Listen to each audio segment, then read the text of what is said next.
Hello friends, उत्तम classes के YouTube channel पर आप सभी का स्वागत है। मैं धर्मेंद्र सैनी आज आपको साइंस की क्लास लेने वाला हूं। यानी हम साइंस को ध्यान से पढ़ेंगे और वो सारे क्वेश्चन अटेंड करने की कोशिश करेंगे जो क्वेश्चन आज तक कॉम्पिटिटिव एग्जाम में पूछे गए हैं या फिर पूछे जाने की संभावना है। आज हम जनरल साइंस के अंदर भौतिक विज्ञान का एक टॉपिक है गति के बारे में हम आज विस्तार से अध्ययन करने वाले हैं। गति क्या होती है इसके बारे में हम अभी पढ़ने वाले हैं। सबसे पहले गति कहेंगे किसे, तो आप लिखना स्टार्ट कर सकते हैं। गति क्या होती है, जैसे मान लीजिए कोई ये वस्तु है, कोई भी यहाँ पर वस्तु पड़ी है। अगर आप इस वस्तु को या तो धक्का देते हो या फिर ऐसी कोई वस्तु है जो स्वतः ही अपनी स्थिति बदलती है, जैसे यहाँ से ये वस्तु यहाँ चली गई, तो इस वस्तु में जो चेंजेज हुआ है, इसकी स्थिति में जो परिवर्तन हुआ, यानी ये वस्तु यहाँ थी अब उसके बाद यहाँ चली गई, इसका मतलब इसकी स्थिति में कुछ परिवर्तन हुआ है। तो गति की परिभाषा क्या हो जाएगी, यदि किसी वस्तु की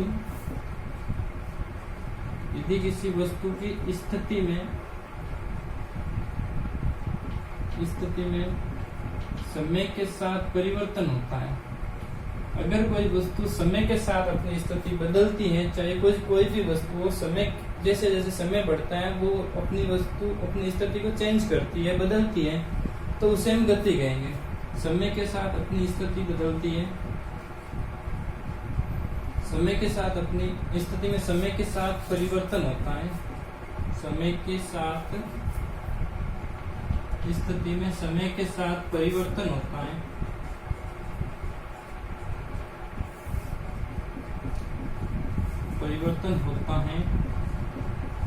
तो उसे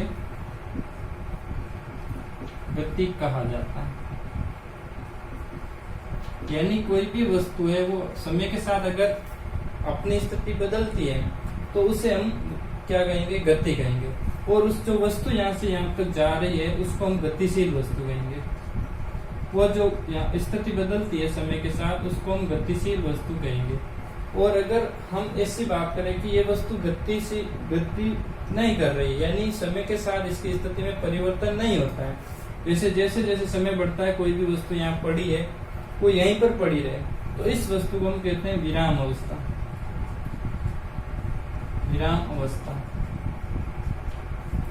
तो एक तो होगी अगर समय के साथ वस्तु स्थिति बदलती है तो गतिशील वस्तु, और अगर समय के साथ वस्तु अपनी स्थिति नहीं बदलती है तो उसे विराम अवस्था कहते हैं। वस्तु की विराम अवस्था यानी वो समय के साथ उसकी स्थिति में कोई भी चेंजेस नहीं होता है।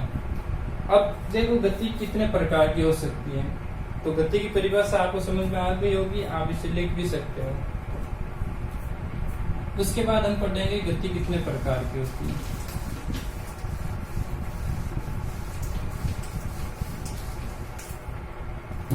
तो गति को हम डिवाइड करने के दो बेसिक लेते हैं। पहला बेसिक ये है कि विमीय आधार पर, विमीय या दिशा के आधार पर गति कितने प्रकार की होती है, विमीय आधार पर। और दूसरा जो हम डिवाइडेशन का बेसिक लेंगे, आधार लेंगे, वो है वस्तु की गति की प्रकृति कैसी है। गति की प्रकृति के आधार पर गति कितने प्रकार की होती है, यानी वस्तु किस प्रकार से गति कर रही है उसके अनुसार हम वस्तु की गति कितने प्रकार की होती है उससे पढ़ेंगे। तो विमीय आधार पर हम गति की बात करेंगे तो इसमें 3 प्रकार की होती है। पहली बात एक विमीय गति, दूसरी है द्विविमीय गति, और जो तीसरी है वो है त्रिविमीय।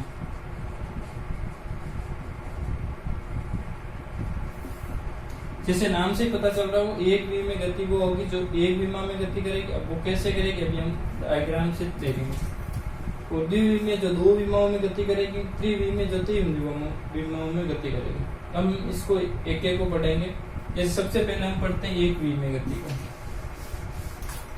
एक विमीय गति में क्या होगा, कोई भी वस्तु है वो सरल रेखा के अनुदिश गति करेगी। यानी सर एकदम सीधी रेखा में अगर कोई भी वस्तु गति करती है तो उसे हम सरल रेखा की गति कहते हैं।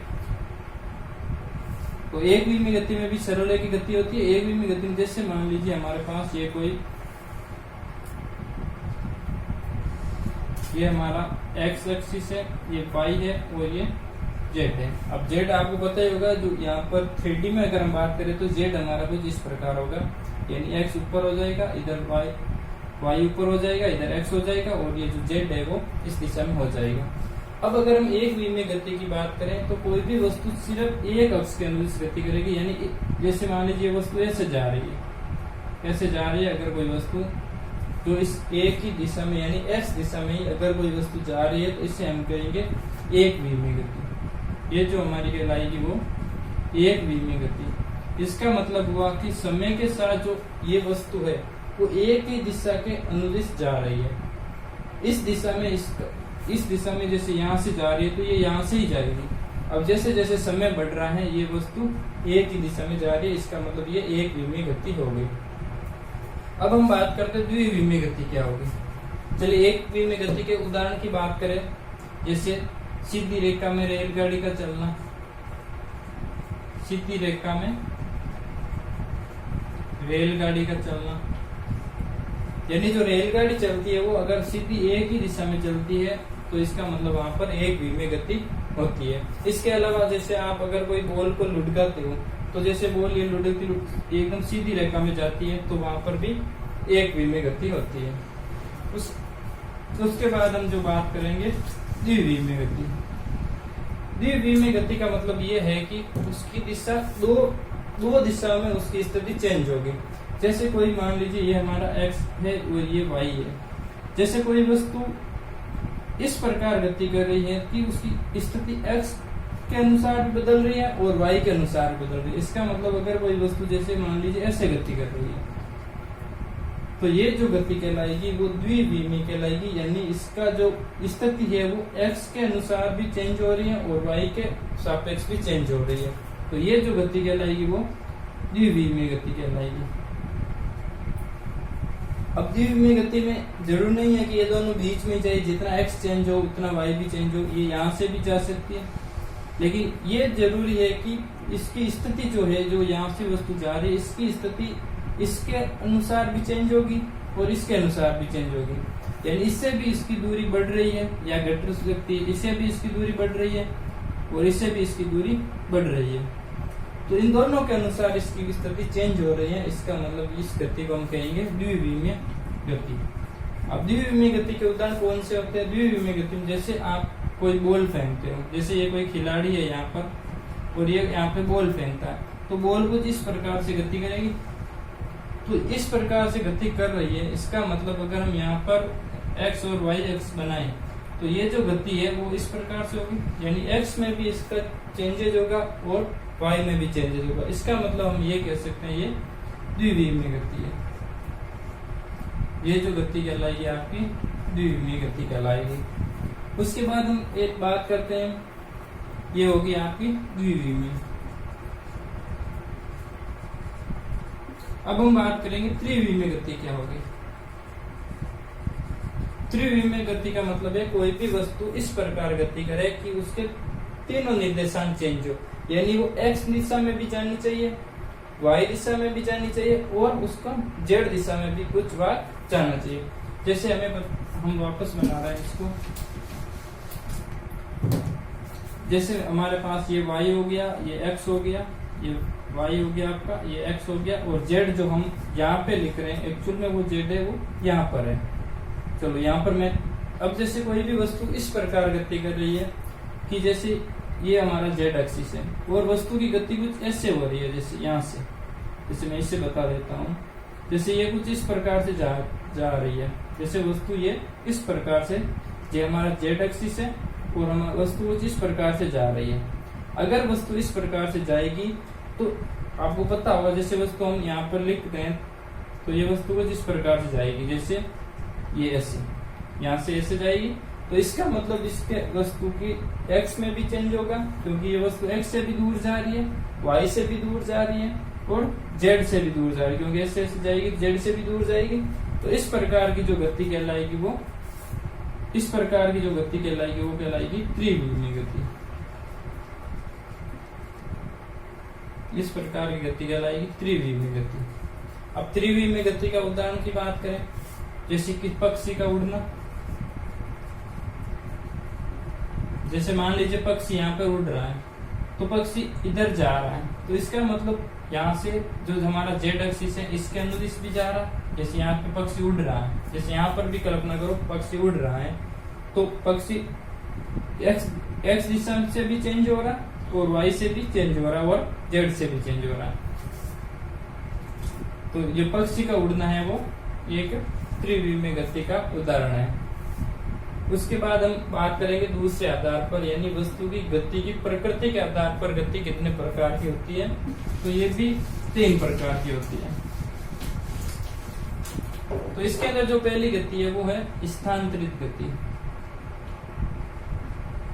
स्थानांतरित गति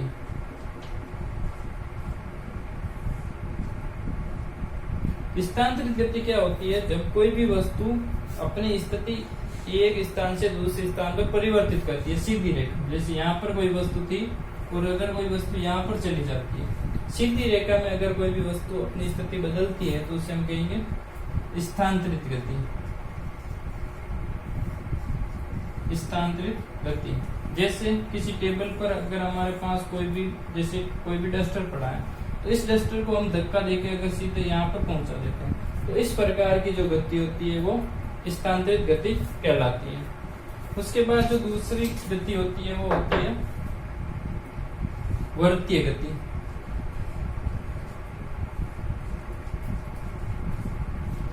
वर्तीय गति क्या होती है? अगर कोई भी वस्तु है, जैसे यहाँ पर कोई भी बिंदु है, अगर कोई भी वस्तु इस प्रकार गति करती है जो इसके चारों ओर हो, यानी कोई भी वस्तु कुछ इस प्रकार गति करती है, किसी बिंदु के चारों ओर गति करती है, कोई भी वस्तु किसी बिंदु के चारों ओर अगर गति करती है तो इस प्रकार की गति को हम कहेंगे वर्तीय गति। जैसे धावक का दौड़ना,